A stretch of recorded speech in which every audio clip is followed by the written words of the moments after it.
Heather McDonald has got the juiciest scoop. When you're on the road, when you're on the go, Juicy Scoop is the show to know. She talks Hollywood tales, her real life Mr. Segment serial data and serial sister. You'll be addicted and addicted fast to the #1 tabloid real life podcast. Listen in, listen up. Woo woo. Heather McDonald, Juicy Scoop.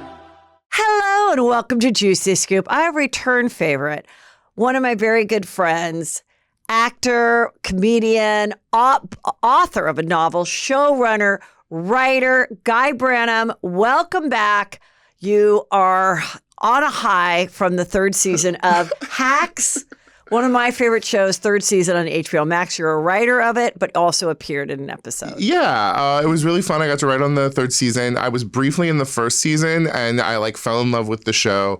And then they asked me if I could come in for the third season, and it was really great because I've spent my life, writing for ladies a lot of the time, and getting to sort of take what I knew from having worked with Chelsea and Joan and you, and allow that to help flesh out Deborah Vance. Well, for those of you that are not watching this, if you're a Juicy Scooper, this is a treat. It's only 3 seasons. You are going to absolutely love it. It is what my life could be in 20 years. And there's a couple great things that were in it. So I was so excited to have the boys watch it with me last night because now they go on the road with me and they do the meet and greets and stuff.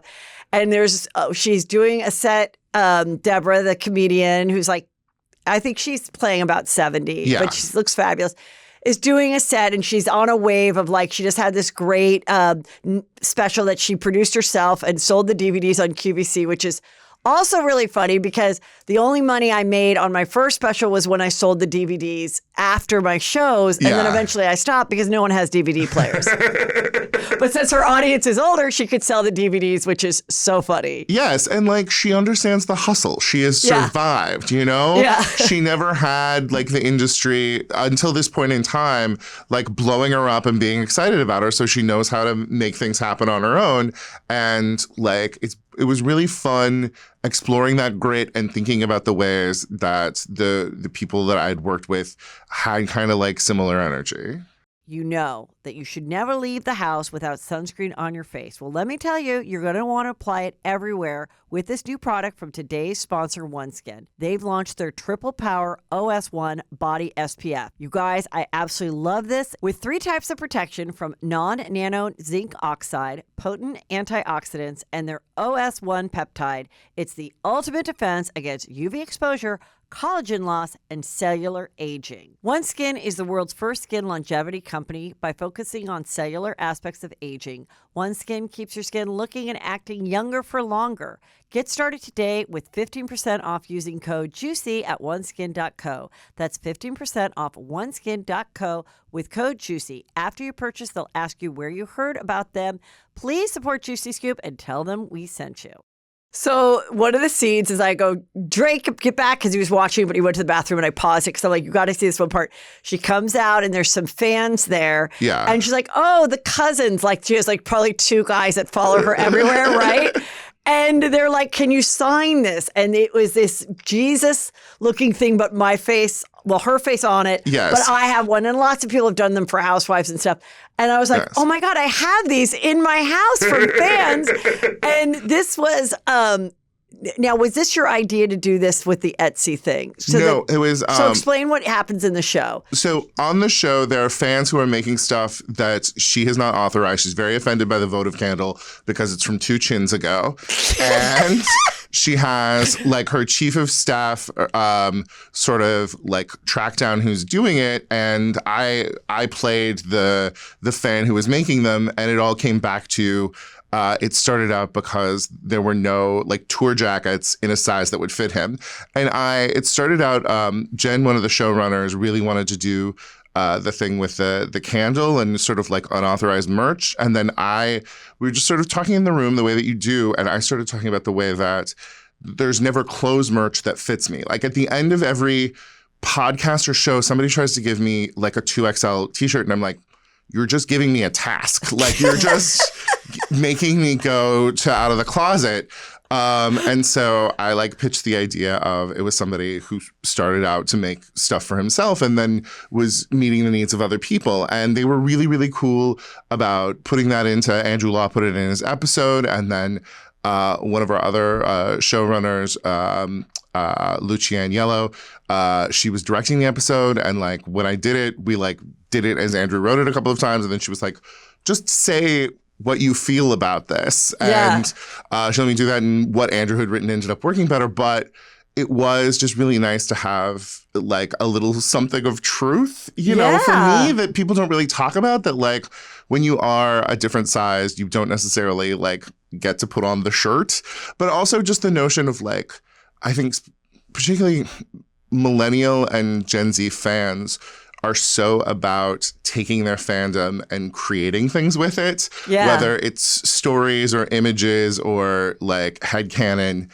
And we want to just sort of like celebrate that, and also the role that middle-aged gay men had in building that world. And being the greatest fans. Yes. Yeah, and loving it, and loving that we're, you know, a female comic is so outspoken. And I think that's why there is a good connection between gay men and female comics. But also, what I do love about my merch now is you just go on there and you can order whatever you want on the size, on demand. It takes a little longer. Like I don't have it going. But that was part of it, because I was always like, wait, is this the style of my audience? I don't know what.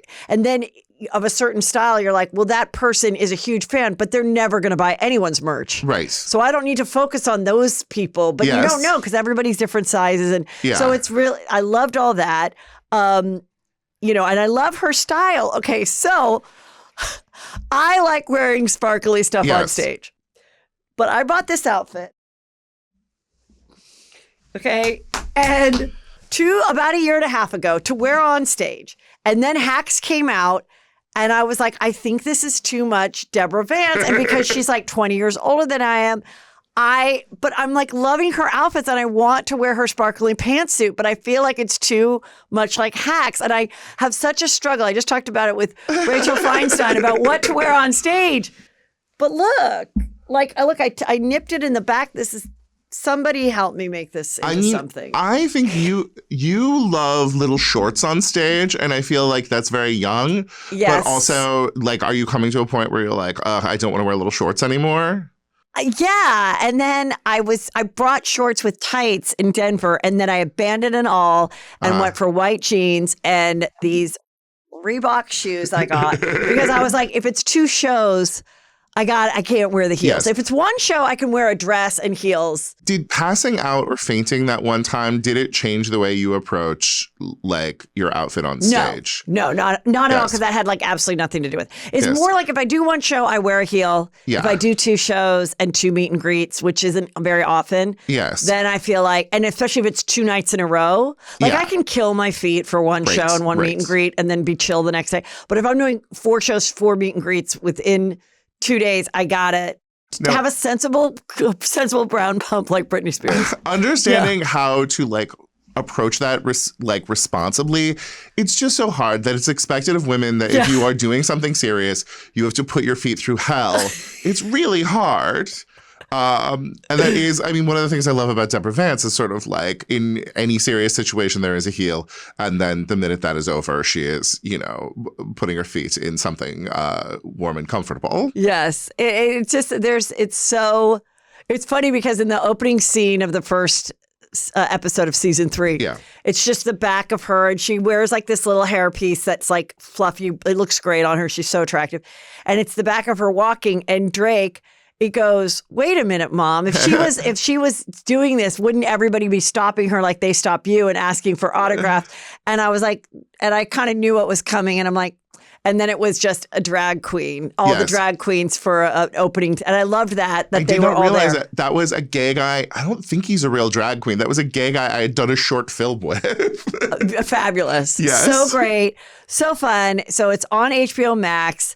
And I just love the whole journey of it. And also there's a part where they do a roast. Yeah. And Natasha Leggero was cast, which was great. I was originally assigned to write the roast. So I sort of when I wrote the outline, I tried to just put in as many of my friends as I could.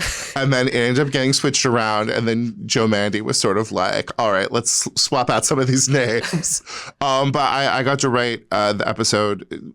Our showrunners had learned that like Martin Short and Steve Martin like do this like collective colonoscopy thing. Oh, this episode 4th. Yeah, tell us about that. So it's based on a real thing where they and some other comics go and like spend the night drinking magnesium salts and then get their colonoscopies in the morning all together. And then whoever has the cleanest bill of health buys dinner.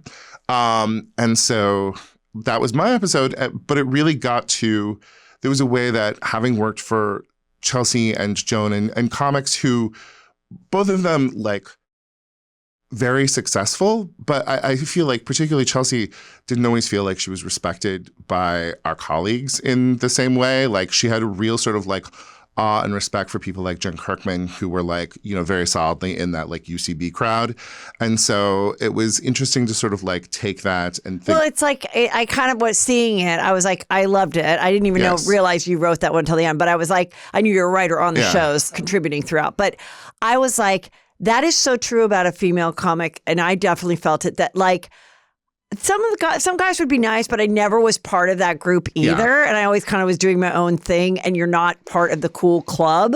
Yeah. And it's like when Chelsea did leave E, she said, I want to sit at the cool people's table when she took her show to Netflix.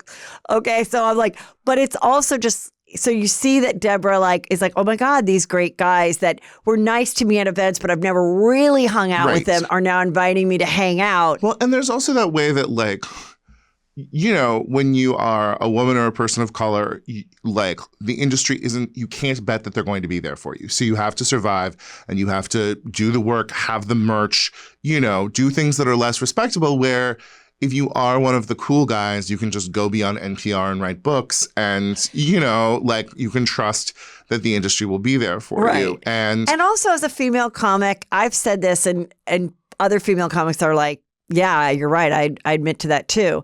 There's something where we see guys out there, especially straight men in the audience, and I've stepped away from it some, but I wanted to get that person's approval more than women or gay guys. I was like, did your straight husband find me funny that you had to drag here? Yes, he did. And I'm like, yes. And I'm like, why do I care so much? Like, but there's something about that because it's always women aren't funny and we have to convince the guys that we can be as funny. Women aren't going to a male comic being like, honey, you know I hate male stand-ups. Like that never happens. I mean, I have had the experience. One time I was co-headlining with a guy who was very archly misogynistic, and like you could have an audience full of women who were uncomfortable and men who were oblivious to it, and the reverse would never happen. You know, like if men were like uncomfortable, the women who were there with them would register that and like be like, we have to do something about this. Right. And I think that's sometimes when I would have to convince women they can bring their men, because I think they were seeing other female comics that were a little more, dare to say it, male bashing in their act. And I was like, no, I'm not a male basher. Like I'm married and I'm raising boys, and it's really more self-deprecating. And I'm telling you, you don't have to worry about your straight man's husband's feelings at my show, because I will not be hurting his feelings. And once I kind of said that, I noticed more and more coming. But it is interesting because as women, as caregivers, we do care more than a guy being like, oh, I think my girl's uncomfortable. Like, you're so right about that. Well, the other fun thing about this season was just sort of having Deborah reach a point of respectability, somebody who's never been respectable. And that question of like, when your job has been to be an idiot for most of your career, like, what do you fear risking? What do you fear putting out there? And it is always interesting to see that with colleagues who are in the middle of their careers, like comics, like who will still take risks and who just sort of hides behind the success that they've already had. You know? Well, there's so much. I don't want to kill it for anyone. I want you guys to watch it because it is so fun. And I really think my audience, if you have not gotten into it, will love it. And here you are doing your part, looking so cute. It would be an honor to be in a litigation with Deborah, because she says, I'm going to sue them, I'm going to sue them, I'm going to sue them, you know, for taking her image and all that. And like I've had to deal with that a little bit too. And then there's times when it is worth fighting. And then there's times where you're like, oh God, let it be. Who cares? I just want to say I had like a proper scene with Hannah in the first season. And Who then plays like her young writer girl, who I Yes. love. But also there was a moment between me and Jean where all that remained in the show was her signing my head. But she and I improvised out a complex backstory for my character having survived cancer. So do you love working with Jean Smart? I mean, she's really, really wonderful. She's such a pro. And Hannah is so funny. I don't know if you've ever gotten to see her do stand-up, but No, I know she's a stand-up though. I love her on the show though. she's so funny. She has a Tonight Show set that is really, really funny. And I think you would appreciate. Oh, good. She's a joke about how she was raised by her family's maid to the extent that when she burns herself, she doesn't say ouch, she says "ay." And it seemed very West Valley to me. I love it. She's great. Okay, so now let's talk about the crazy stuff that happened over the weekend with P. Diddy. Now, we know that P. Diddy, his house has been raided. He already settled with Cassie, his girlfriend of many, many years, for like $33 million right away. First, he said, it's not true. When the lawsuit came, it's not true. It's lies. I'll fight this vehemently. And then like within 24 hours, it's like, okay, done. Here's $33 million. You're not to talk about it. I'm not to talk about it. And then over the weekend, a video that happened in 2016 of him absolutely physically abusing her in the hallway of an LA intercontinental hotel.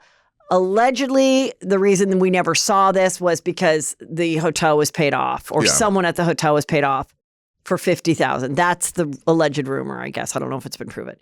And then this got out. He since has done an apology, which is more about him than she. But I also heard he couldn't say her name as part of the settlement. Mm-hmm. So he's like, I'm disgusted. I'm working on myself. I'm trying to be a better man. I'm praying.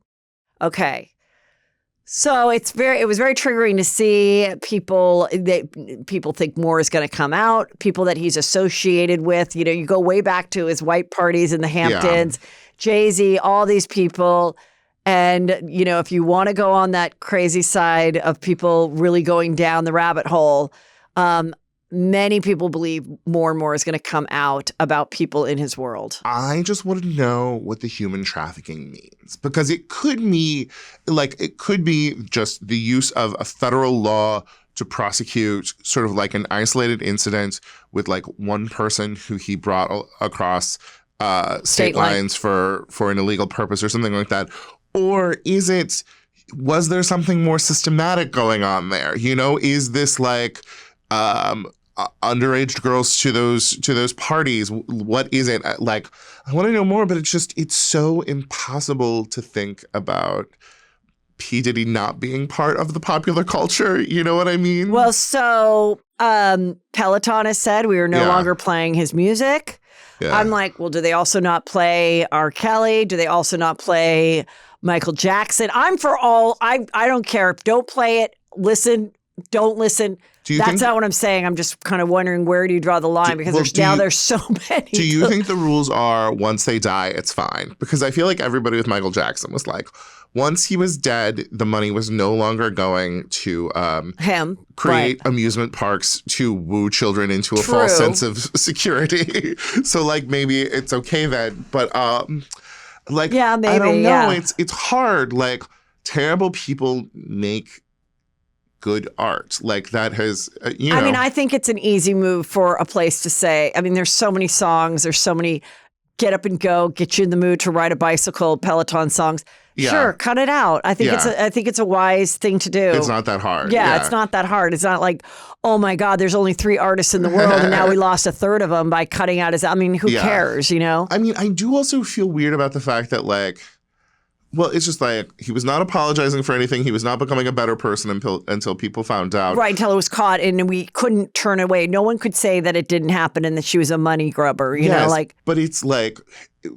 there's so much stuff that is being successfully hidden from so many people that it feels hard. You know what I mean? Yeah. Like. And I also just think, like, again, this is why women don't come forward. No, people weren't believing her. Yeah. people weren't believing her, or they were like, maybe why did she just wants money. Why did she keep coming back after this or whatever?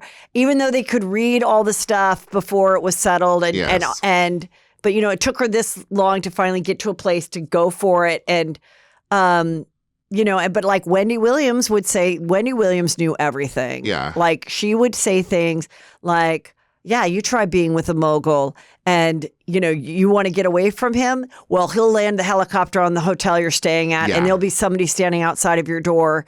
And, that's a form of trafficking. Yeah. You're being trafficked for him. Like you can't get out because he's got so many people eyes on you, even if you're living a private jet lifestyle. I mean, that is really true. And in a world where we do have this kind of wealth disparity and this kind of power disparity, having there be, laws that protect people in situations like this. And you're very right that it is these old 1920s sort of like Mann Act laws that seem like they're from the past, but really are the things that we have to protect people from having, that kind of power be used to control somebody, Yeah. And so that all came out this weekend. If you were dating a billionaire music mogul, how would you protect yourself? I was dating one just to make sure that I kept my own thing. I think it's a different thing when you're that young thing that doesn't have anything of their own. They're not a star in their own right. So let's talk about Jennifer Lopez, because Jennifer Lopez dated P. Diddy when she was very much on the rise. That's when she wore the white headband, the low white riders. And that's when this event happened at this nightclub where she was there there was a shooting and a woman got shot in the face and 2 other people got hurt.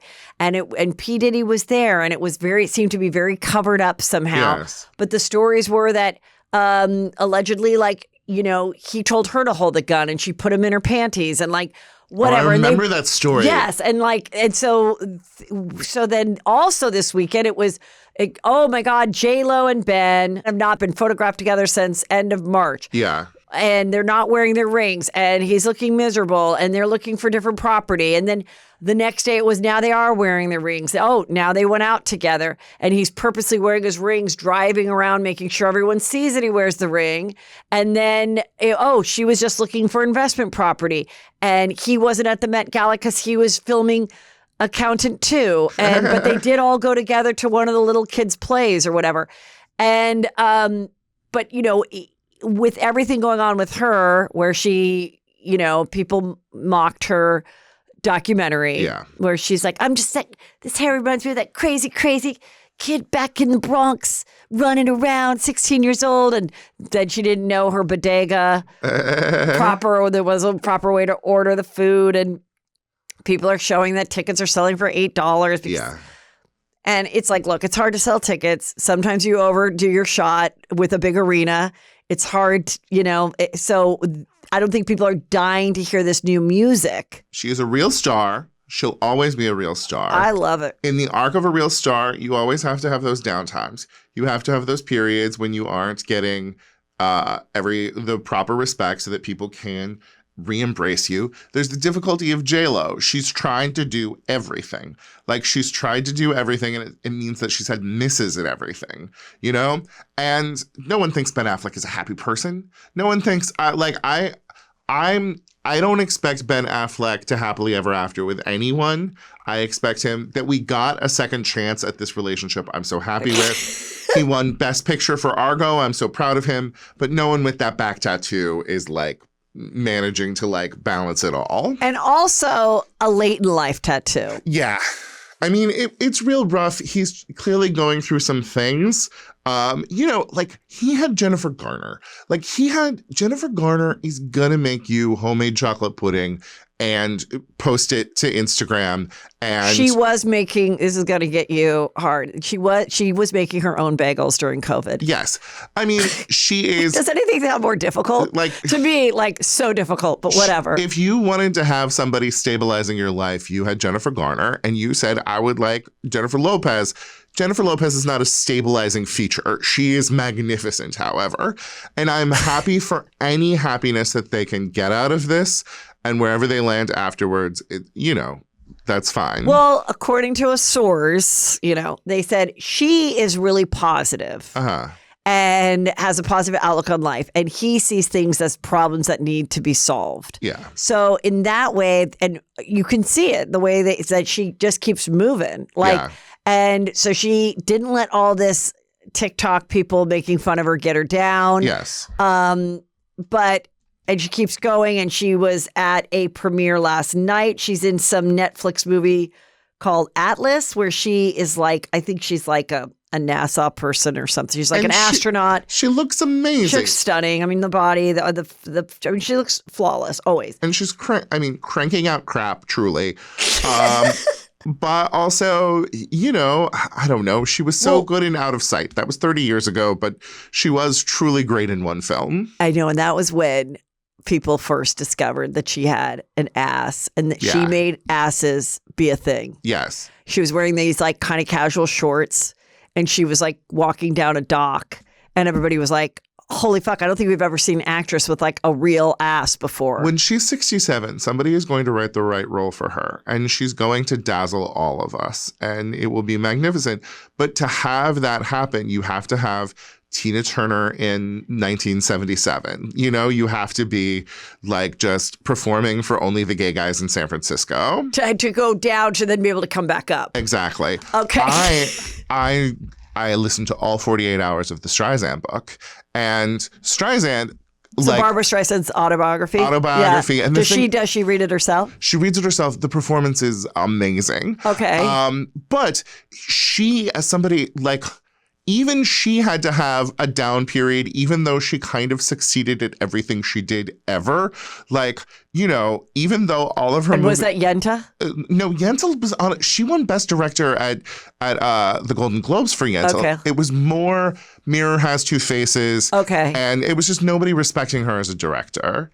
But then the whole time she was always able to go and sell records like crazy. And Jennifer is kind of the opposite of like, she can always go do a TV show and kind of kill it. Well, I was always like fascinated knowing what her net worth is why, and I talked about this before, why she was kind of lowbrowing herself to like partner with companies that she didn't own, just like a normal brand deal that like any other influencer would be doing. And I'm like, can you not turn down anything? I always have questions about the management infrastructure that these people have around them. And it's so hard when you have somebody like Taylor Swift, who clearly has people who are like thinking outside of the box and using the power that she has really, really savvily, that you are like, you're Jennifer Lopez. Like, but it is kind of, she's supposed to be good at singing and dancing and acting and business management, And social media. Like she is all about her social media now. Yeah. And there was And wearing beige.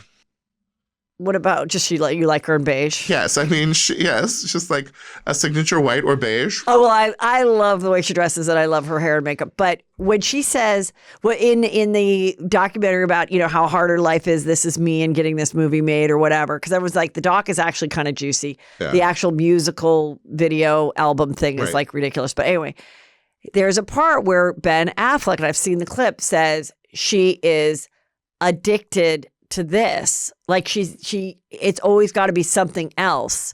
Yeah. And I think that's where, now that they've been married and together for a while, I think he's just like, oh my God, what is the next 5 years of my life? Like, it's never going to slow down ever. He wants to do good films and maybe take breaks in between. And she can never take any breaks. She's a workaholic. And that's what P. Diddy said when they were dating. He said, we're perfect because I'm a workaholic and she's a workaholic. I kind of love that. I'm going to assert that if Taylor Swift or Beyonce were sitting in this chair, it would be kind of a stilted conversation. Taylor Swift would be a little bit fake and be trying to give you what you want. Beyonce would be Beyonce and just sort of like, stilted. Jennifer Lopez would be able to be perfectly personable and meet you exactly where you are. And I think that that's maybe her problem, is that she is too normal and human and wants to give people what they want. Juicy Scoopers, you know that you should never leave the house without sunscreen on your face. Well, let me tell you, you're going to want to apply it everywhere with this new product from today's sponsor, OneSkin. Just in time for summer, they've launched their Triple Power OS1 Body SPF. You guys, I absolutely love this. It's specially designed for the skin below the neck with 3 types of protection from non-nano zinc oxide, potent antioxidants, and their OS1 peptide. It's the ultimate defense against UV exposure, collagen loss, and cellular aging. Don't just take my word for it. OneSkin has over 8,000 5-star reviews and was recently recognized by Fast Company as one of the most innovative brands of 2024. OneSkin is the world's first skin longevity company by focusing on cellular aspects of aging. OneSkin keeps your skin looking and acting younger for longer. Get started today with 15% off using code JUICY at oneskin.co. That's 15% off oneskin.co with code JUICY. After you purchase, they'll ask you where you heard about them. Please support Juicy Scoop and tell them we sent you. Juice cleanses, soup diets, keto, hours of cardio.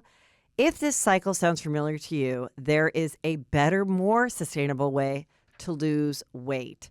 Ro provides access to the most popular weight loss shots on the market. The Ro Body Program pairs a weekly shot with healthy lifestyle changes so you can lose 15 to 20% of your weight in a year on average and actually keep it off. Over 200,000 people have already chosen Ro to help them lose weight.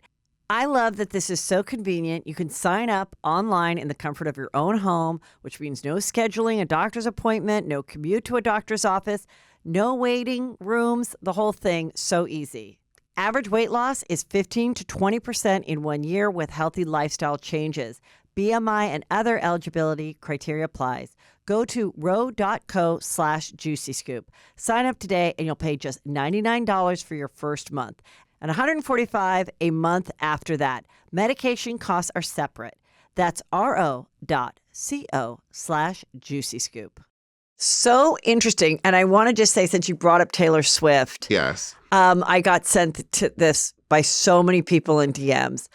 I have been talking about my fear of Taylor and Travis. Yes. And I said, if Travis does not ask her to marry him soon, she's going to get the ick factor because I believe he's going to start to want to sing and do a country album and want to be on stage. And this weekend, it happened. Oh, no. Yeah, it happened. Oh, wow. It was like the Kelsey Jam. I don't know if that's for his podcast, but he got up and sang one of those type of like, like, we're gonna rock all night. I don't know. It was like one of those songs, and people said to me, and they're like, Heather, you're right. Pro athletes aren't ready for this kind of stuff. Like, I just don't think I warned him. Like, they should already be engaged.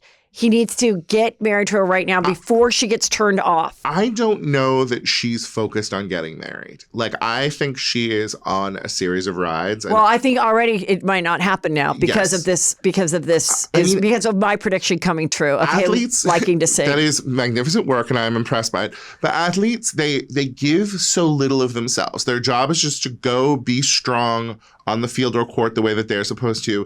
And they get to do these little tiny things, them wearing their dumb little outfits as they just walk to the locker room. They're so proud of themselves these days. And if any of them, the ones who are actually like good or charismatic performers, I'm always so proud of. And it's why the guys from the WWE do so much better as actors than any of the football players because they are performers, you know? Yeah. But it's like, God, no, he needs to realize no one wants to see you sing. Well, it might be too late. Yeah. I mean, I can't save everyone. Yes. I just can't. Now, here's a sport divorce that's happening, and this is Juicy Scoop Golf. Okay. This story was presented by Drake Tobias. Uh-huh. This guy, Rory McIlroy. We're both huge fans. Heather and I are both huge fans of Rory McIlroy. McIlroy. He's pretty cute. Uh-huh. And apparently he's really good at golf. Uh-huh. Okay. And his wife is a huge fan of the European Union. Why is she holding a European Union flag? I don't know. But they're getting divorced after 7 years. Mm-hmm. And, I guess that was a shock. No one knew why. Uh-huh. But Drake had a theory. Uh-huh. He said when Live started, which is like Dubai's version of the PGA. Yeah. They were throwing hundreds of millions of dollars at people. I heard about this. And he was one of the holdouts not to do it. Yes. And anyway, he has decided to do it. Uh-huh. but filed for divorce right before, because we're talking hundreds of millions of dollars. Wonderful. I love divorce settlements more than anything else. And people making like savvy choices about this relationship is not working. I am not going to give this person a community property interest in my deal with the UAE. I respect it entirely. I wish more that it were a woman getting away with something. Like, I really, It happens with women too. When they know something's coming down the line. The other thing that people don't talk about is when doesn't matter how long you were married, it's my understanding that if you inherit something, like you're married and it's separate property. Your parent, So sometimes I've seen people get divorced when they have an elderly, wealthy parent that's coming to the last few years, and rather than work out the marriage, they're like, let me cut my losses now so that divorce is clean and done before I get my $5 million from my mother when she dies. But the $5 million from your mother that comes to you when she dies, that your husband can't claim that. That's what I'm saying. Yeah. But if you were to be married together, staying married, and $5 million comes in, your spouse might go, let's buy a house. Yes. And let's buy this. Let's invest it. That's called transmutation. You're very savvy, Heather. You understand the law. And also, let's remember that the United Arab Emirates is now the premier location for the world's highest end sex workers. Like, if you're somebody who wants to make money off of a relationship, like, that's where you go these days. So Dubai? Yes, I'm sure Rory will have a lot of options. Haven't you noticed a lot of your do you not follow like? Oh, well, that's been going on forever, going to Dubai and all that stuff. That's why the influencers go there. I have never been, and yes. I would be down to go. Yes. With my touring crew, which is my sons and Peter. If it was like I'm performing for some juicy scooper, like if there's some like really rich juicy scoop lady that's listening right now, and her husband is like, "What do I do for your 40th birthday?" Right. And she's like, "I want a private Heather McDonald show experience, whatever." And then he takes the boys out golfing, or that fake they have like fake surfing and stuff. Yes, then we'll go. I mean, then we'll go. But other than that, I probably won't make a trip. Sounds like it would be really fun for an air-conditioned 4 days. Yes. Let's talk about this, because a lot of people are talking about it, and everyone's going to get heated and weird. But this guy, Harrison Butker, he did a speech at a private Catholic college that I guess is really known to be quite a conservative Catholic college, which I have never experienced that side of Catholicism. And so he was chosen to speak, and he spoke, and people got very upset about it, because the main thing they got most upset about, well, first of all, he made a joke about pride, or a throwaway, like you should have pride, and I'm not talking about the pride that lasts a month in the summer. Yeah, I mean, which was just like a diss. This guy is coming and saying, "Look at me, I'm a real man, I'm a real Catholic," and all of these civil rights gains that women and queer people have had over the course of the past 30 or 40 years are what's destroying our society. And people love to come around and say stuff like that. And it's easy to treat it as harmless until you realize, that like in a lot of states, it's very hard for a woman to get reproductive care now, because these ideas are coming back. So I think, I do understand why people are very upset about it. No, I'm upset about it. I thought it was really interesting to read all of this stuff where, then they tried to get, they wanted to get 150,000 people to sign to get the NFL to fire him, or the Chiefs to fire him. And that I was like, I don't really agree with that. I think like the school chose to have him speak. He spoke. If the school, I don't know if the school I've never been asked to do a commencement speech, but I would think that you would maybe have to run it by someone first. So I don't know, then it's on them.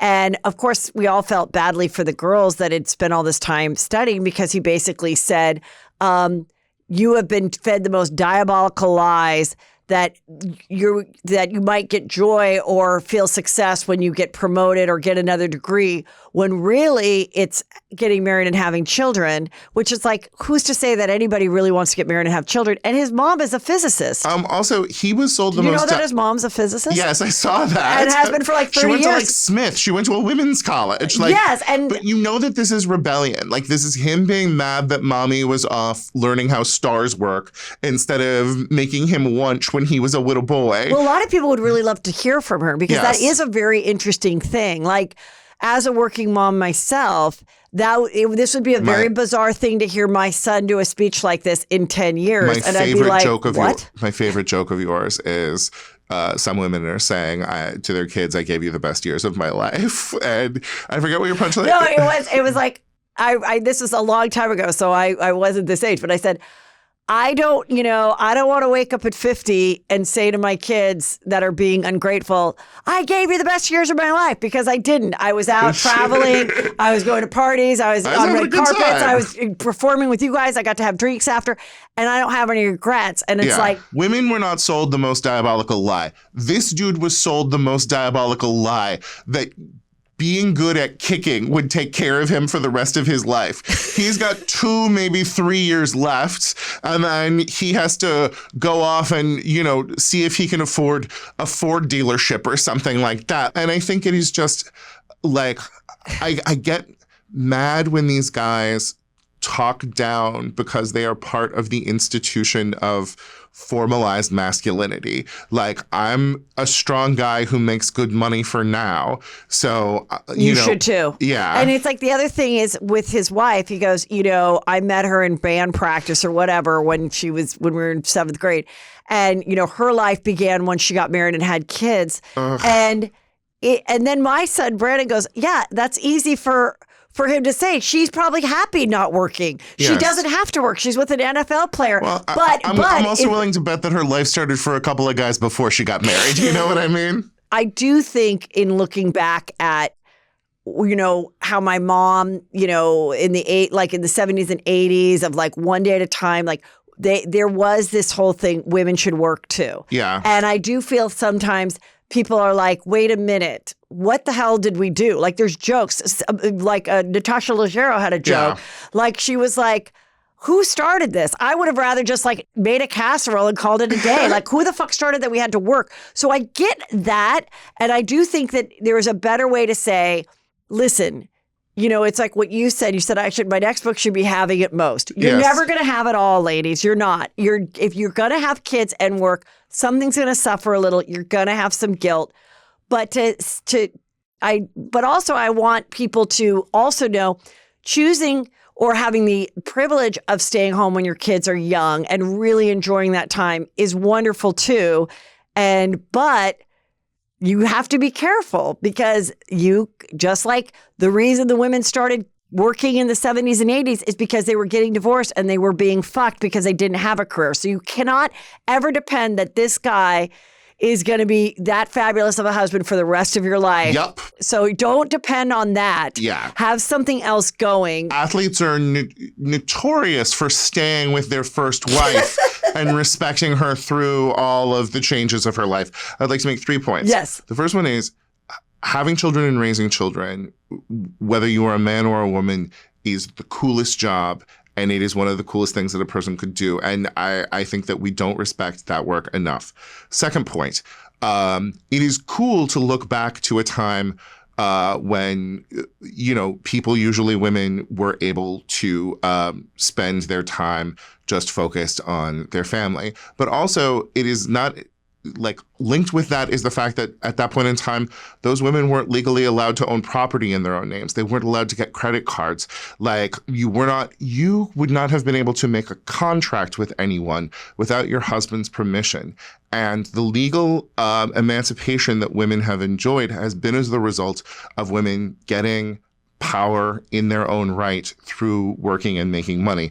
And the last point is, it's very easy to be like, oh, the PC woke mob wants to take this guy's job away just for using his free speech. But you need to remember that Colin Kaepernick lost his job. It wasn't just a threat, but Colin Kaepernick, for trying to make a point about the place of Black Americans, lost his job and lost his income in the NFL. And, you know, there has always been a PC police. There have always been people who were removing people from discourse, from using their speech. It's just for most of time, it was women who were too mouthy. It was gay people who talked about being gay.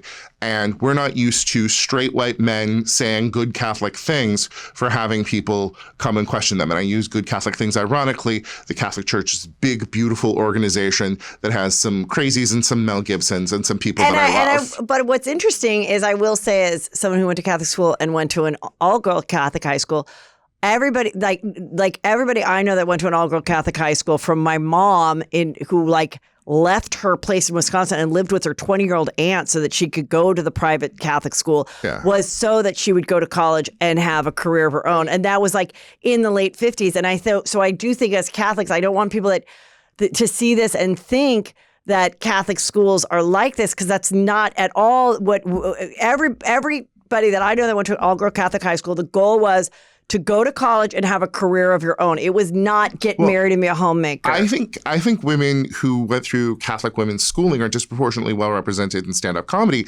because you guys learn to be leaders. You guys you, Tracy Wigfield, I know so many people. Christina Pazinski went to the same high school as me. Also, I was one of the first gay comics to get regularly booked by Catholic colleges, and it was just Loyola Marymount here is like, there were at that point in time 2 Catholic schools that had like a gay organizing person there. Yeah. And it was Georgetown and Loyola booked me. And then later, I think University of San Francisco wanted to book me. And then they were like, but we need a letter from another Catholic school that says that you did it and it was okay. And so Loyola did that for me. So for a while, I did a couple of Catholic schools, but then I was going to do one in Erie, Pennsylvania. And they were like, but we need you to not say anything about gay marriage.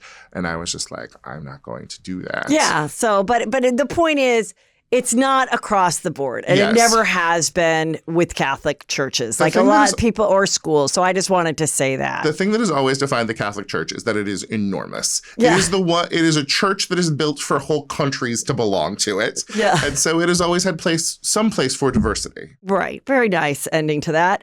Okay, speaking of this, so this guy on GMA, he's the anchor, DeNarco Morgan. He posted a photo of him cycling in shorts that we cannot show because it was showing his member in too graphic of a way. And truly, why not? They're inside of his pants. Well, they said one of the things they said was they have had some budget cuts, and one of the budget cuts was somebody working with their social media of the host. So they would either cover it or help them with it. They got rid of those people. And so then they were like, we probably wouldn't have allowed this. Then what do they expect? If they're not I think this is going to make people watch the third hour. Yes. I didn't know who this guy was before this cycling incident. This guy's amazingly hot. I was delighted by it. Like, Matt Bomer showed more in his little photos from that movie he's in. What's he in? Oh, he's in a Jonah Hill movie in a role that I got sent to studio for. Wait. And then... Wait, so you were going up for the same role as him? Yeah, I got sent to studio. So the director was like, this is the person we want. And they were like, guy's not famous enough. Where can we find another chubby gay guy? No, I'm more than chubby, I'm fat. But they were like, let's find a more famous fat gay guy. And then they went with Matt Bomer, the hottest person in the world. And they just put out photos of him with like wearing little short shorts and his little penis visible. And I was like, I get why you made the choice. I 100% get why you made the choice. But this guy, why are they blaming him? The thing is like, let's be honest. We regulate Black men's sexuality more than we do white guys. We would not have seen it as threatening or uncomfortable in the same way. Well, and if it had been a white guy's Hamm wiener. Would always have like sweatpants showing his wing. But you know, he was playing a sexual role as an actor. So maybe their whole thing was just that he's like this guy's like, GMA is like clean cut, corny stuff. So. All right. Well, if news anchors aren't supposed to fuck, then maybe Barbara Walters needs to write fewer books about how she porked that senator, or what's her name? Andrea Mitchell, she fucked Alan Greenspan. Right. Yes. What's the couple that both got caught and left? And every week, Page Six does an article about them. I forgot about them. TJ Holmes and. Oh, I don't remember them. And Amy Robach. Oh, why did they have to go away? Because they had an affair on their spouses. Oh. I can't believe you don't know that story. No. Sometimes I get obsessed with stories that no one cares about. Okay. So magician David Copperfield has now been accused of sexual misconduct of 16 women. And this is really, really disturbing. I remember hearing about it back in our Chelsea Lately days. We called it David Copperfield's Rape Island back when you were still allowed to make rape jokes. We called it David Copperfield's Rape Island because he had accusations against him. And I mean, it's just like the Bill Cosby situation. Because he really had an island. Yes. And he would invite people there. I mean, so of these stories, 2 of the girls said they were 15 at the time. There's been accusations of drugs being used to put them out. There's stories of, where he's doing the magic and there's a cute girl in the audience and then somebody's like touching boobs, right? Yeah. Would you like to meet him and take a photo after, that type of thing? So there's so many. And of course he's saying none of it is true and this and that, but it seems everything's been coming to fruition now with these creeps. I mean, there are so many of these people about whom there have been rumors forever. And then there finally comes this point where there is incontrovertible evidence and we're like, oh no, they're terrible, get rid of them. And maybe it should also make us believe women more when they tell us this stuff. And, we don't have the footage from the hotel quite yet. You either need the footage from the hotel or you need 10 other people that said the same thing happened. Yes. That's the only way this stuff comes about, which is horrible. There's a very good essay in Sarah Polley's book, the lady who directed Women Talking, but it was about a controversy in Canada with Me Too accusations, and it was basically about the experience of being somebody who didn't come forward. And I thought it was really interesting and smart, and if there's anybody who is thinking... So wait, the person didn't come forward and then how they struggled with not coming forward? Or? Yes, and basically saying why she made that choice. What she owes to the women who did come forward, but also the way that those women were torn apart and that she was scared of that happening. And that is one of the things that we use to allow things like this to continue to happen is when somebody comes forward and says that it happens, we, drag people through the mud. Right. Exactly. Okay. So have you, heard about this new documentary about the Ashley Madison? It's 3 parts. No, but this has been an obsession of yours for decades. Wow. So when it first came out, it started a long time ago. It started in like the early 2000s, this website. And it was for married people to find other married people to have an affair with, like in your area code, zip code, so that you could, so you would know like neither of us are going to leave our spouses for each other. So then the guy started to get press, and it was an interesting topic, and he was on The View and all the stuff. And I think that's when we discovered it at Chelsea Lately. And I remember I went on my regular computer and put in my age and my zip code just to see what would happen, and no photo, nothing. And I was besieged with men that wanted to meet me. And I was like, oh my God. So then there's this breach years later where these hackers go in and they're like, we have everyone's information. And they're like, what do you want? Do you want money? Whatever. So they're like, look, we're putting it out there. So they put it out there and journalists start going through everything and they see there's, professors and pastors and government officials. And then there's a Real Housewives of New York husband that did it. Which one? Kristen Taekman's. Oh. And I do remember that. And then there was Snooki's husband. Yeah. From, that was on it. And I was like, oh my God, I wonder if it's going to come out from that one time I put the thing up. Yeah. But they could see that there was more than just someone signing up as a joke. Yeah. There was like correspondence or whatever. And what are people going to do? So in the documentary, we see this one guy And he and his wife became famous family YouTube vloggers. And it was all about, they were super Christian. Oh, wonderful. And we see their story. And this thing went viral because he goes, I'm going to surprise my wife with being pregnant. I think she's pregnant, but she doesn't know. So she pees in the middle of the night, but she doesn't flush the toilet because she doesn't wake up the kids. And they dip it. And then he goes, you're pregnant. And she acts surprised, which a lot of people said that would never work. It has to be a more concentrated amount of pee. It would have been diluted in the water, but whatever. Yeah. They go viral and they're making all this money, showing their family he no longer is a nurse, and they get to do this stuff. And then it comes out that he was one of the people. And he said, I never did anything. I was just curious. I just corresponded with people. And then he then has to come forward that, no, there were all these other women that he met and screwed. All family happiness YouTubing is fake. Like, it's all a lie. Everyone is just doing a little performance. I hate their little songs and dances, though I do watch them. I'm very conscious of how there's now some kids that have grown up that are older that are like coming forward saying how much they hated it. And they would be like, I don't want to do it anymore. And the parents would be like, well, then I guess we won't be able to keep this house. That's so fascinating because, like, with child actors, you have to have the teacher, you have to have the social worker, you have to put the money into a trust, and those children have no protection at all. Yeah. It all comes back to the problem that everybody gets to parent their own kids. Yeah. Like, some people are bad. Yeah. But, like, do you think more married couples, I'm going to say married couples who have been at it for 15 years or more, should just have policies and allow for some sexual walkabout for their partner? Or I always said if there was something that was just in the normal way of marriage, like, hey, at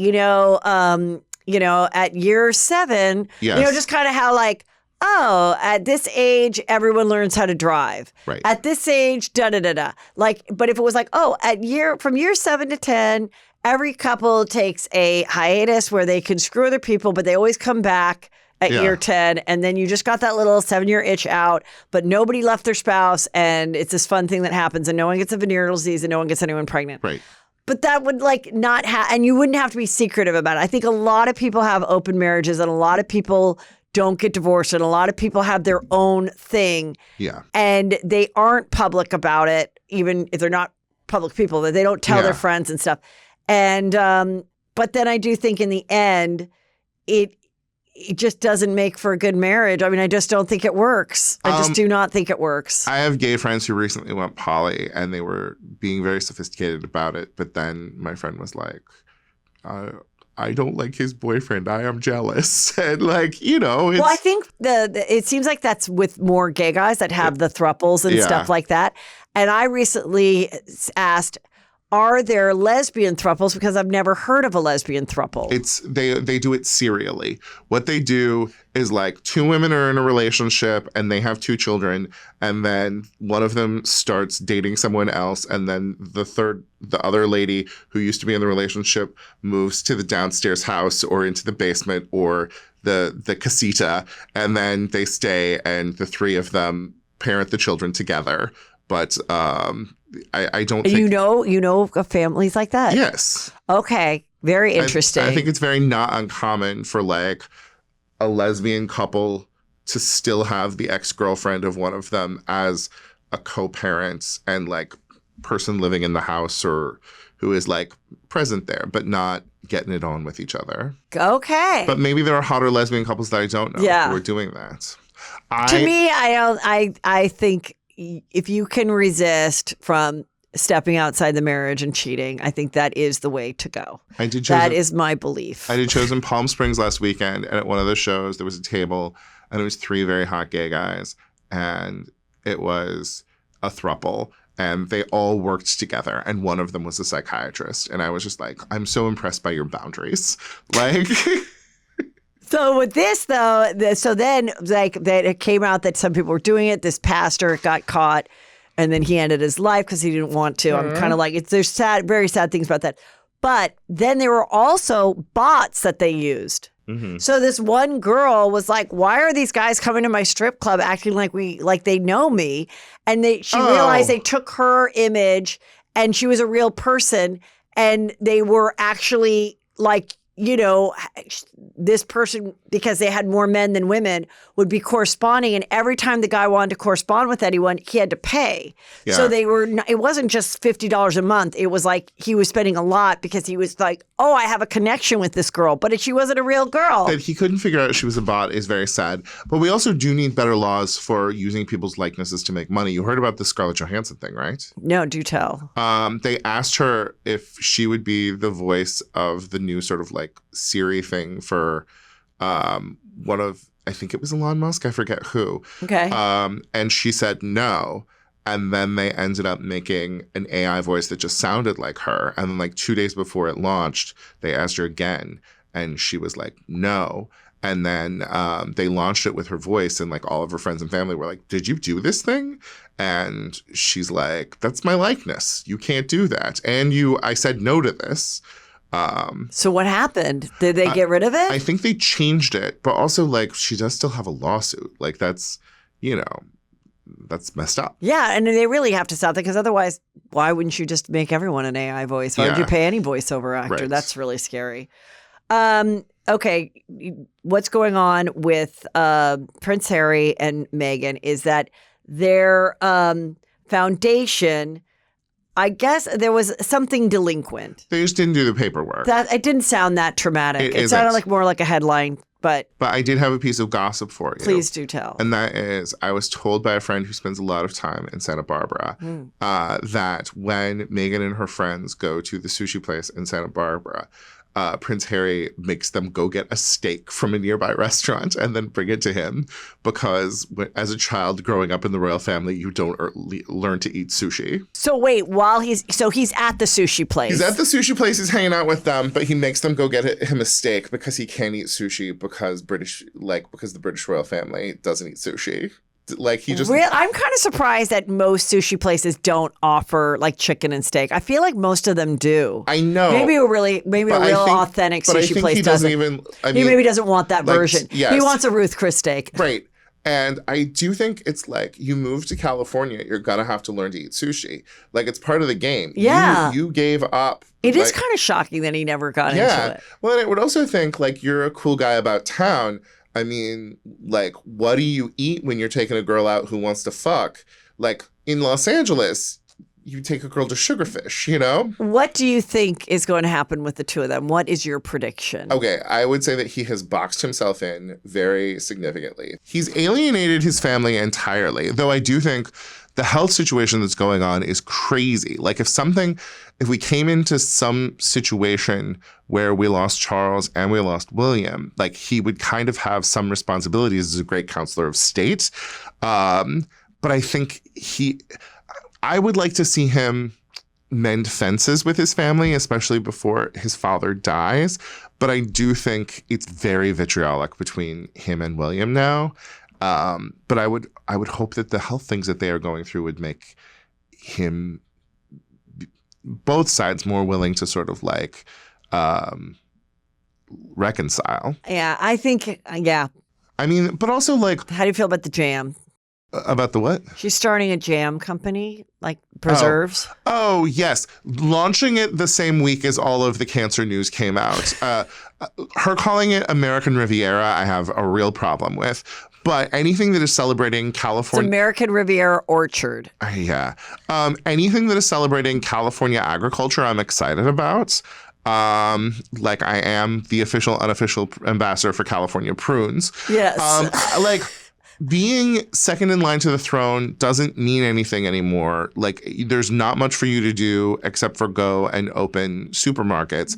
And I think being a mogul is a good, correct answer. I think they just need to find their thing. Like, I don't know if do you think podcasts or jams? Well, the podcast didn't work. The Lemonade deal has now been pushed to 2025. Uh-huh. Because Sony, that didn't work out. Not Sony. They were with, Spotify. And then that ended, and then she got with Lemonada. And I really think that I think part of this new with the jams and the chickens and the food, they're going to try to do a classy reality show, and then in the end, they're going to be on like Housewives. I mean, in like 5 years, she'll be on Housewives. Trying to do a classy reality show would be so gross. Like, I do think it would come out bad. I mean, it's essentially what they've been doing with his book and with their specials and stuff like that with the interviews. They think they're above it and they're not. And eventually they're going to end up doing something like that. That's what I think. Like, how much she is essentially doing just a heightened form of trad wife. Do you watch? Yes. I know all about the traditional wife of like making your own bread and all that stuff. Like Jennifer Garner with the bagels. Yes. Like who has time for that? And the thing is like that lady on Ballerina Farms is always going to be able to do avocado toast better than you can, Meghan Markle. She said she was the avocado toast whisperer. Meghan Markle did? Yeah, or her friends used to call her that. I remember reading an article about it. And I'm like, so basic. I hate it when anyone talks about, avocado toast or I make the greatest mac and cheese. I'm like, shut up. The thing is she's really, really talented. She is really good. If you watch the videos from when she was doing royal family stuff, she was really good at the job and she was really innovative in the way that she approached it. And I wish she had been able to work within the system a little bit better. But also the system was holding her out as a piece of meat to protect other people, you know? It really was kind of gross. And like, I'm glad that we have little Archie and Lilibet growing up as real California children. You're great.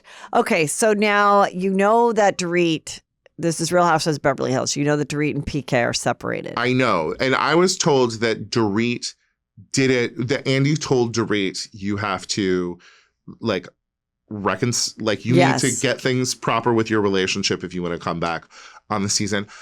Dorit needs to figure out a goddamn plot line for this next season. Well, I think having trouble on being on the verge of divorce is pretty good.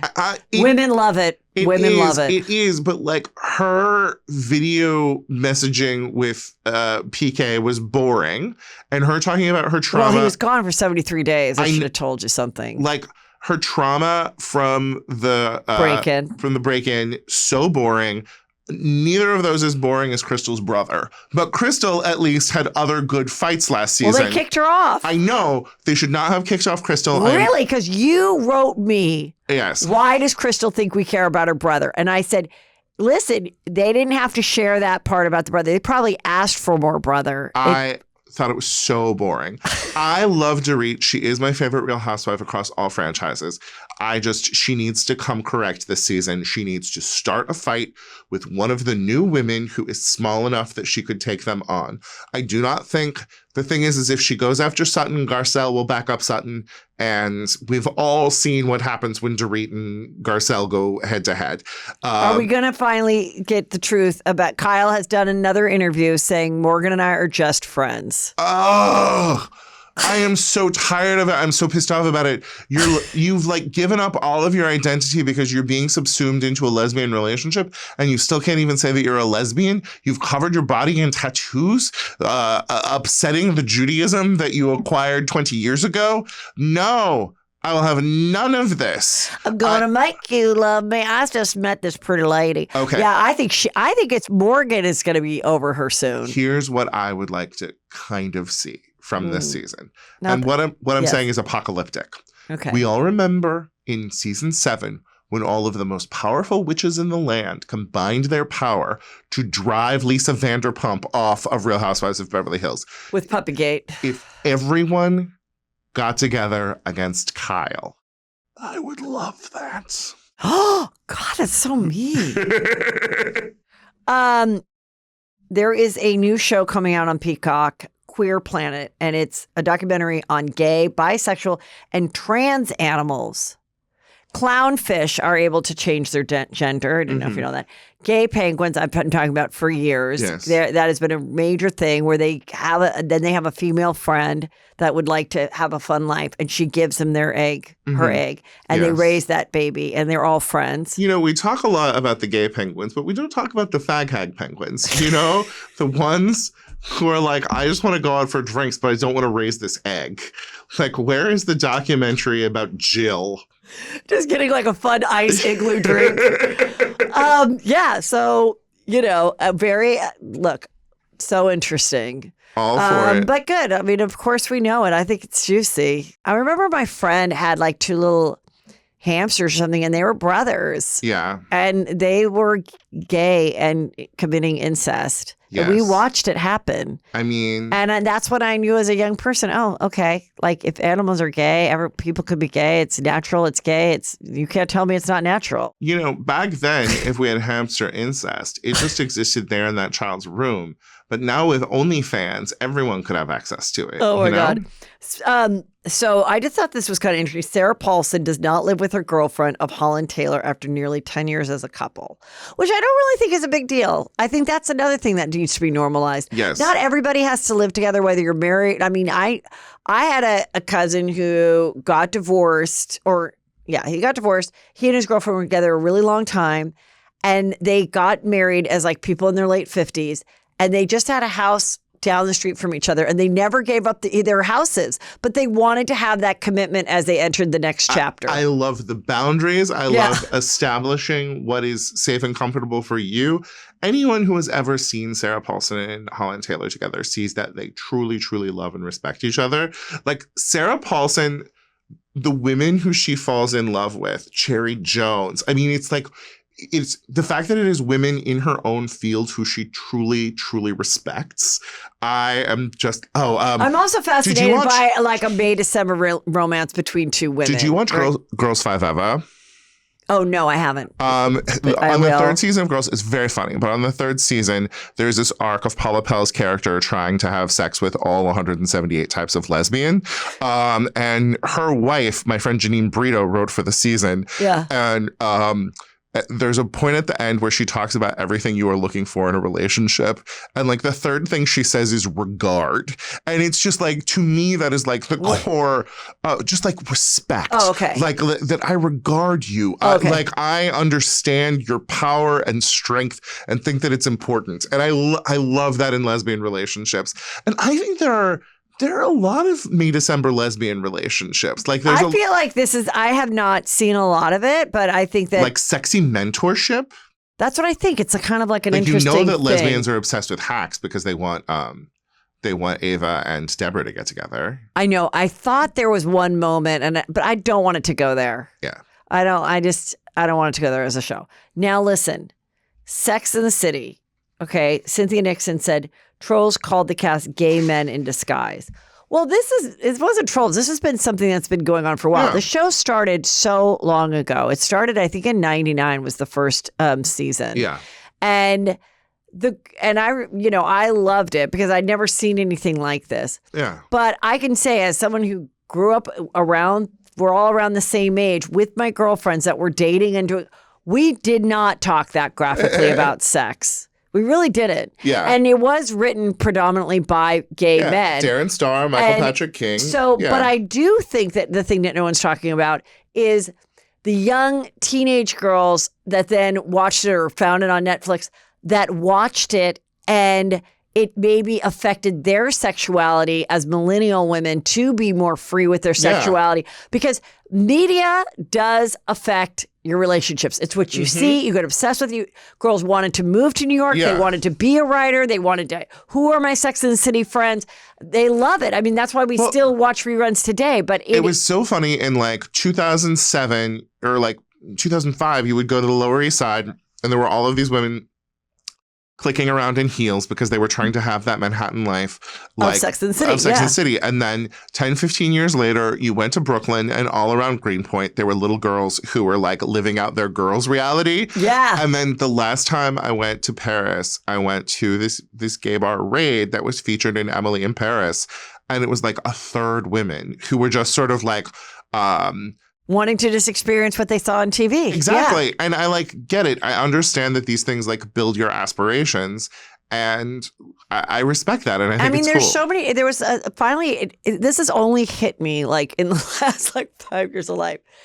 But where you'd watch loved TV and movies and watch these romantic things. And it was always like, the girl walks into a party and is unassuming. And then the hot guy looks from across and is like, that's the girl I want. The one that nobody's looking at, that's being shy and not making any noise. That's the one I'm going to fall in love with. And then I realized a guy is writing this and it's a fantasy and it's not true. the guy that, if you want the guy, you better go up to the guy. You better be right in front of his fucking face, because he's not going to go searching through the thing for the one girl that's standing in a corner, looking like a dork. It doesn't happen. I kind of miss the Sex and the City girls that were being written by, and it wasn't all gay men. It was Greg Behrendt. It was a lot of great female writers as well. But like, I miss the Sex and the City girls. There were some scenes that like there's no way. Yes. Miranda meeting a guy at the gym and fucking him right after the gym while sweaty without taking a shower first. Yes. And it was like a first-time bone. Never would happen to a woman. Charlotte freely admitting that she eats Harry's ass. True. Yes. No, you're right. I've never had a friend talk about that. Yeah. Talk about that person. Like, people were like, ooh, I got it good last night. Like something like that from the husband, but never like this graphic stuff. And I just don't think women speak like that. I do think that's gay writers writing that. But I think also I was watching it and I was already married and I was like, God, are women sleeping with guys this early on, like barely knowing them and all this? I was kind of like, is this really happening? And I don't really think it was. And then I think it became a reality with a lot of women. But they all seem too conservative on and just like that too, don't they? Well, what is weird is what was really the criticism of Just Like That, and I cannot wait for this. I will never stop watching that show. Yes. But it was really Cynthia Nixon's character. She was a strong girl. She was like, but she didn't want to have the baby. Nothing sweet and foofy. Don't want to be with Steve. This, that. Yeah. And then 20 years later, she's like this fumbling idiot. And why doesn't she have money? And it's like, I'll just be an intern. I'm like, you're a Harvard graduate lawyer. She was a partner for decades. Why does she not have money? Yeah, all that type of thing was just them. I think they sat down and thought they had to create a whole nother reality for a post-2020 world. And I'm like, no, these women wouldn't be jumping on this bandwagon. They would be... Maybe it would be surrounding in other characters and stuff, but I don't think they would be like so adjusting to it so simply. Yeah. No, none of us are. Like, you're like, oh, okay, this is happening. And oh, this is interesting that my Gen Z child is seeing the world differently than I am. But it's not, you know what I mean? It just was trying to, and now I think they're finally getting to a place, and we're going to see Sarah Jessica Parker in her hideous hats. And Perez Hilton noted this, which I thought was great, is in this scene, she is wearing Dr. Scholl's. I mean, which look cute. They look fine with her outfit. She says she has all these like feet problems from doing all the shows. And she's always running. She always had to run across the street in heels in New York, even when there was no oncoming traffic. She's handling the seasons of her life, and I love it. I love this outfit. I think it is too much, but Carrie wears a fucking ballerina tutu to walk down the street. You know? It's all what we love. And so I went after my shows in Denver. I had regular TV, which I never have anymore because I have to do all these different things to watch TV in my house. And I was watching an old Sex and the City, and it was when she finds out Big is moving. Yeah. And she goes, "Get it? Why? It's hot." She brings over a pizza, and then she goes, "Oh, your furniture's gone." And he's like, "That's right, kid. I'm moving to Napa. I'm tired of the city." And she's like, "When you're tired of the city, you take a Napa. You don't move to Napa." Oh, what a terrible joke. What a I terrible will joke. never, ever stop watching this show. Reruns, the new ones. Can't wait. Howard Stern said something. He brought up that Jerry Seinfeld made a comment about Howard Stern. Now, they've been friends forever. Their wives are good friends. They're rich Hampton buddies. Yes. And he basically said something to the effect of, I don't think Howard would be as popular as if he was coming up today with all the podcast competition. Yeah. And Howard was kind of like, I don't know why you'd say that. And then he doubled back. He was like, no, I just meant it's probably, it's great that he's not bothered by all the competition or something like that. Jerry wouldn't be as popular today if he was coming up against all of the other comedian competition. His socks jokes, but part of it is because both of them helped create the landscape that we have now. Exactly. Those podcasts his show was the first podcast. It was the first hangout personality. Here's 3 hours of content every day. Yeah. And Yes. So that was kind of an interesting thing. But yeah, of course. And none of us would be here today without him. How do you feel about Jerry getting so upset about the young people being upset by his comedy? Is that what's going on? Is he really mad about that? Ever since he did the Tonight Show like 5 years ago and was like, he had some dumb joke about a gay king. And he was like, kids at colleges don't like it. And it's like,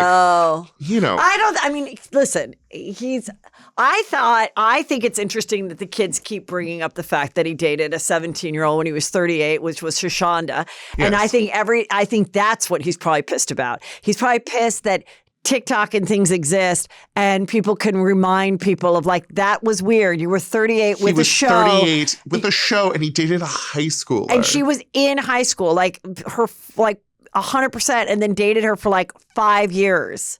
And then when he met his wife, she had just come back from her honeymoon, and then they started to date. They met at the gym, and he took an interest in her, and she was like, "Screw the husband that I just married." Amazing. I did not know that. That's amazing. So those are two juicy, controversial things. So It doesn't mean he's a horrible person. He stayed married to Jennifer, or whatever, Jessica. They've been married and have three grown kids. With her dumb cookbooks. Well, the controversy with the cookbooks were that she created the thing of like hiding a chicken nugget wrapped in like chocolate cake. Yeah. No. You take chicken and you'd wrap it in like broccoli, and then you'd put it in so it looked like a nugget. Yes. But you'd sneak in. It was called the Sneaky Chef or something. Yes, it was like you blend up spinach and you put that in chocolate pudding. But I guess there was accusations. Of course, she got to be on Oprah. Yes. And she gave Oprah 21 pairs of designer shoes to thank her. And she got to be on Oprah, and her book went viral, and she became somewhat of a celebrity in her own right. And then there were people that came out, or one woman who said you stole it. Yeah, someone said I had something very similar that was already out there, and da-da-da-da. Of course, it turned out to be fine. And then people got obsessed with the fact that Jessica Seinfeld was no longer close to Kelly Ripa. Oh. And people wondered what happened there. And there was like, wait a minute, they were all so friends. Did some swinging thing happen? Did something happen with their kids? What happened? I trust Kelly Ripa's friendships just based on her role in Andy Cohen's books. Like, I believe in that friendship. I believe that she is capable. And the way that it feels like SJP and Kelly Ripa and Andy Cohen, they just pop into each other's houses and stuff. I want it to be true. I think what happened with the Jessica Seinfeld is I think there was some opportunity or something, and she expected Kelly to do a little more, and Kelly was starting to get a little jealous of her rising. It was cool when you were the most famous comedian's wife that I'd occasionally hang out with in the Hamptons. But if you're going to start to be your own personality, I don't think I want to help you. And that's what I think happened. And they both agreed not to talk about it. I don't believe in swinging because I may have my criticisms of Jerry Seinfeld. I do not think he is dumb enough for a moment to let his wife go near Mark Consuelos. I don't think anyone ever gets a taste of Mark Consuelos. And then it's I'll go back to Jerry. But I think you're right. So I think my theory is more likely. This is kind of very confusing, this title of this film. Van Jones, who's a journalist, welcomes fourth baby, his second with friend Nomi via conscious co-parenting. So let me explain. He was married to a woman and they had two kids and they got divorced. And then during the pandemic, he was like, I'd really like to have another kid. Yes. And he had a female friend who was like, in his pod. Yeah, I'd like to have a baby. They had a baby together. I assume they screwed. In the article, it does not say they went an unconventional route. Yeah. But the unconventional route is we're not a couple. We only screw to procreate, but we're co-parenting. And now they had a second one. So he's co-parents with the first wife, and then he co-parents with this woman who he has no romantic relationship with. Okay. And all four kids, I guess, hang out. If they did it with a turkey baster, I would have been, that's fine. But the fact that they fuck makes me think that they like the fucking. I don't know if they fucked or not. People did not explain that part. I have friends who it's a straight guy or a gay guy and a straight woman. She wanted to have a kid, and she was like, will you give me sperm? And they co-parent. They are both in that baby's life. And I think that that's beautiful if you're, yeah, I don't think that you necessarily have to wrap. I feel like parenting up that in a has been marriage. like a sitcom pitch so many times, but it's never really successfully worked. Okay, this may not seem related. It will make sense afterwards. But did you watch the horny Anne Hathaway movie? Oh, I started to watch it. I couldn't take it. Where she meets the guy at Coachella who's How a could you band. not take it? That seems built for you. It was so. I fell asleep. It was so Oh lame. no, I loved how horny it was. Yeah, it was kind of like, yeah, I guess it was sexual for that. But I Yes. just kind of was like, well, first of all, in that movie, I couldn't get over how old her daughter looked. Her daughter Yes. looked 35. No, that was not okay. The daughter should have been like 16. She's taking Yeah. the kids to Coachella. It was not okay. And I go, who is this woman? Well, and I then it was. think they were trying to make you not feel sad that Yeah. she is like taking her like tween daughter's crush. Like they wanted her to feel like she was a mature enough person. That And then the tween was over. But I mean, Yes. that girl had like bags under her eyes. I'm sure she's a yeah. very cute girl. I don't know why she looks so old. Yes. She looked really old. And then she meets the hot young guy, and Yes. it's fine. It's good.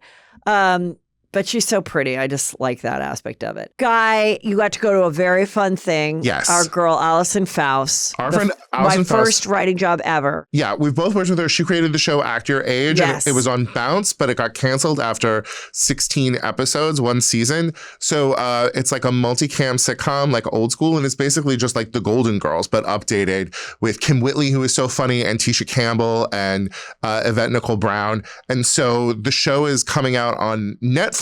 It's going to be available on May 22nd on Netflix.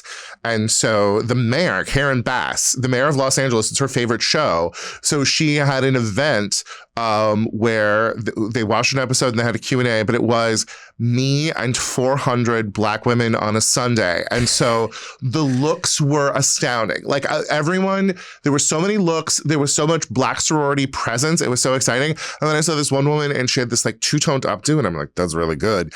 And then she was wearing like a very sophisticated like denim jumpsuit. And then she turned around and it was Allison, who I mostly experienced in a writer's room wearing a men's t-shirt. And So she's killing it. every Good. time I see her in an event, she looks fucking gorgeous. And I mean, she's a beautiful woman, but like When you're writing with her, she was, I do too. Yeah. When we write, we just show up. And Yeah, she's rocking she looks amazing. she's rocking the natural gray hair, which is so But pretty. The Yeah. show is so funny.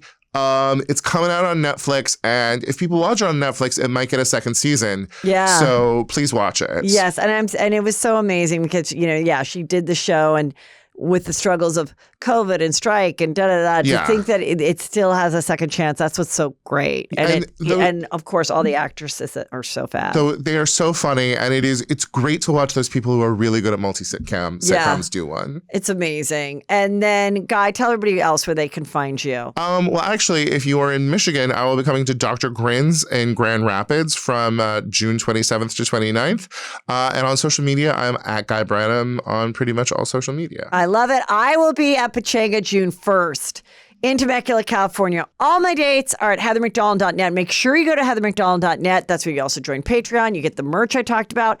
But all the dates are there, and you want to go there. You don't want to go to a second source because that's where you end up paying more. So go to heathermcdonald.net. Get your tickets now. Plan your trips. Vegas, Texas, Saratoga, California, San Diego, California, all of it. Thank you.